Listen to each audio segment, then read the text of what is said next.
नमस्कार। कल भाजपा की केंद्र सरकार ने सीए लागू करने का नोटिफिकेशन जारी किया है। 10 साल देश पे राज करने के बाद ऐन चुनाव के पहले इन लोगों को सीए की बात करनी पड़ रही है। अगर 10 साल में कुछ अच्छा काम कर लेते तो शायद आज सीए की जगह अपने कामों पे वोट मांग रहे होते। आज देश के सामने सबसे बड़ी समस्या महंगाई और बेरोजगारी की है। किसी को भी घर चलाना मुश्किल हो रहा है, इतनी ज्यादा महंगाई हो गई है, कमर तोड़ महंगाई हो रही है। उधर हमारे युवा दर दर की ठोकरें खा रहे हैं रोजगार के लिए, उनके ऊपर डंडे लाठियां बरसाई जा रही हैं। ऐसे में सरकार बेरोजगारी और महंगाई का समाधान ढूंढने की बजाय सीए की बात कर रही है, तो ये बड़े दुख की बात है। ये सीए आखिर है क्या? बीजेपी की केंद्र सरकार का कहना है कि 3 देश, बांग्लादेश, पाकिस्तान और अफगानिस्तान, इन 3 देशों के अल्पसंख्यक जो हैं वो अगर भारत की नागरिकता लेना चाहें तो उन्हें भारत की नागरिकता दे दी जाएगी। इसका मतलब बड़ी संख्या में यहां से अल्पसंख्यकों को हमारे देश में लाया जाएगा, उनको रोजगार दिए जाएंगे, उनके लिए घर बनाए जाएंगे, उनको यहां बसाया जाएगा। अजीब बात है ना। बीजेपी की केंद्र सरकार से हमारे बच्चों को रोजगार दिए नहीं जा रहे, पाकिस्तान से लोगों को लाके उनके बच्चों को रोजगार देना चाहते हैं। हमारे लोगों के पास तो घर नहीं है, भारत के तो ढेरों लोग बेघर हैं, लेकिन बीजेपी वाले पाकिस्तान से लोगों को लाके उन्हें भारत में बसाना चाहते हैं, उनको घर देना चाहते हैं। हमारे रोजगार उनके बच्चों को देना चाहते हैं, हमारे हक के घर उनमें पाकिस्तानियों को बसाना चाहते हैं।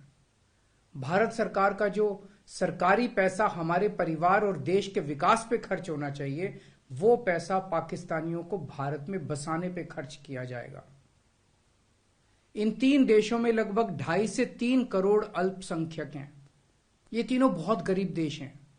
जैसे ही भारत के दरवाजे खुलेंगे, इन 3 देशों से भारी भीड़ हमारे भारत में आ जाएगी। अगर इन 2.5-3 करोड़ में से 1.5 करोड़ लोग भी भारत आ गए तो कौन देगा इनको रोजगार? कहां बसाओगे इनको? बीजेपी वाले अपने घर में बसाएंगे क्या इनको? इनके अपने घर में रखेंगे क्या इनको? बीजेपी वाले देंगे क्या इनको रोजगार? कौन देगा इनको रोजगार? तो प्रश्न उठता है कि बीजेपी ऐसा क्यों कर रही है। कई लोगों से मैंने बात की, कुछ लोगों का कहना है कि यह पूरा का पूरा खेल वोट बैंक बनाने की गंदी राजनीति है। इन तीनों देशों से 1.5-2 करोड़ लोगों को अगर भारत ले आया गया और उनको चुन चुन के इस तरह से देश के अलग अलग भागों में बसाया गया, जिससे जहां जहां बीजेपी के वोट कम है वहां झुग्गियां डाल के अगर इन लोगों को वहां बसाया गया तो वहां बीजेपी का एक पक्का वोट बैंक तैयार हो जाएगा, बीजेपी के वोट बढ़ जाएंगे। और आने वाले, इस चुनाव में तो नहीं, आने वाले भविष्य के चुनाव में बीजेपी को इससे बहुत बड़ा चुनावी फायदा मिल सकता है, ऐसा कुछ लोगों का कहना है। मुझे नहीं पता ये सच है कि गलत, लेकिन सबसे बड़ा प्रश्न है कि बीजेपी ये क्यों कर रही है। एक तरफ बीजेपी की हरियाणा सरकार हरियाणा के बच्चों को रोजगार देने में असमर्थ है। रोजगार के लिए हरियाणा सरकार अपने बच्चों को इजराइल भेज रही है। इजराइल में हम सब जानते हैं कि युद्ध चल रहा है, हमारे बच्चों को युद्ध में धकेला जा रहा है। अपने बच्चों को तो रोजगार है नहीं और पाकिस्तानियों को भारत लाके उनके बच्चों को रोजगार देना चाहते हो। मेरी तो यह बात बिल्कुल समझ से परे है। बीजेपी वाले पूरी दुनिया से बिल्कुल उल्टा चल रहे हैं। पूरी दुनिया में कोई भी देश अपने पड़ोसी देशों के गरीबों को अपने घर नहीं लाना चाहता। पड़ोसी देशों के लोगों को अपने देश में आने से रोकने के लिए पूरी दुनिया में हर देश तरह तरह के कानून बनाता है, बॉर्डर पे दीवारें लगाता है, बॉर्डर पे बिजली की तारें लगाई जाती हैं ताकि पड़ोसी देश का कोई भी व्यक्ति हमारे देश के अंदर ना आ सके। बीजेपी शायद अकेली पार्टी है पूरी दुनिया की जो पड़ोसी देश के गरीब लोगों को अपने देश में घुसाने के लिए दरवाजे खोल रही है, बिल्कुल उल्टा कर रही है। एक और बात है सोचने की, पिछले 10 सालों में 11 लाख से ज्यादा भारत के बड़े बड़े अमीर उद्योगपति और व्यापारी भारत छोड़ के चले गए। ये लोग भारत में फैक्ट्री चलाया करते थे, इंडस्ट्री चलाया करते थे, बड़े बड़े व्यापार किया करते थे, लाखों लोगों को नौकरी देते थे, रोजगार देते थे।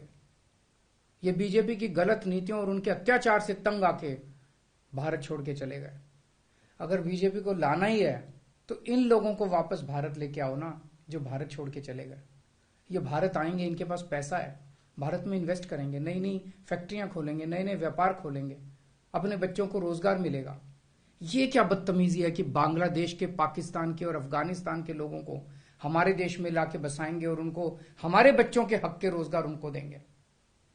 ये लोग कह रहे हैं कि 2014 के पहले आए हुए घुसपैठियों को इन नागरिकता दी जाएगी।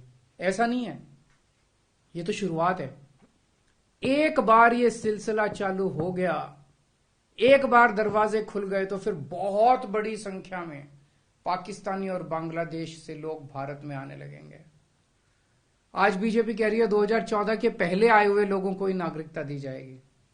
देख लेना, अगले चुनाव में ये बीजेपी वाले इस तारीख को बढ़ा के 2024 कर देंगे कि 2024 के आए हुए पहले वाले लोगों को दी जाएगी, और फिर इसे और आगे बढ़ा देंगे।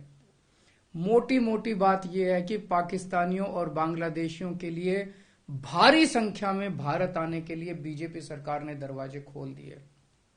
ये देश के लिए बेहद खतरनाक है, और इसका सबसे ज्यादा खामियाजा उत्तर पूर्व, नॉर्थ ईस्टर्न स्टेट्स भुगत रहे हैं, खासकर आसाम। आसाम के लोगों की भाषा और संस्कृति खतरे में पड़ चुकी है, क्योंकि वहां पे बांग्लादेश से इतनी बड़ी संख्या के ऊपर इलीगल माइग्रेशन हुआ है। अब बीजेपी कह रही है कि इलीगल माइग्रेंट जो आए हैं उनको हम नागरिकता देंगे, उनको हम बसाएंगे, आसाम में बसाएंगे। आसाम के लोग बहुत नाराज हैं। एक तरह से देखा जाए तो हेमंत बिश्व शर्मा जो बीजेपी के मुख्यमंत्री हैं, उन्होंने धोखा दिया अपने लोगों को। अपने असम के लोगों की खातिर उन्हें सीए का विरोध करना चाहिए था। उन्हें कहना चाहिए था कि असम के लोगों की संस्कृति और भाषा दोनों खतरे में है, यह बिल्कुल बर्दाश्त नहीं किया जाएगा। तो दोस्तों, पूरे देश की मांग है कि सीए को वापस लिया जाए। हम किसी हालत में अपने बच्चों की नौकरियां, अपने बच्चों के रोजगार दूसरे देश के लोगों को किसी हालत में नहीं देंगे। और अगर बीजेपी नहीं मानती, तो इसको वापस नहीं लेती, तो इस चुनाव के अंदर बीजेपी के खिलाफ वोट करके आप अपना गुस्सा जाहिर कीजिए। नमस्कार।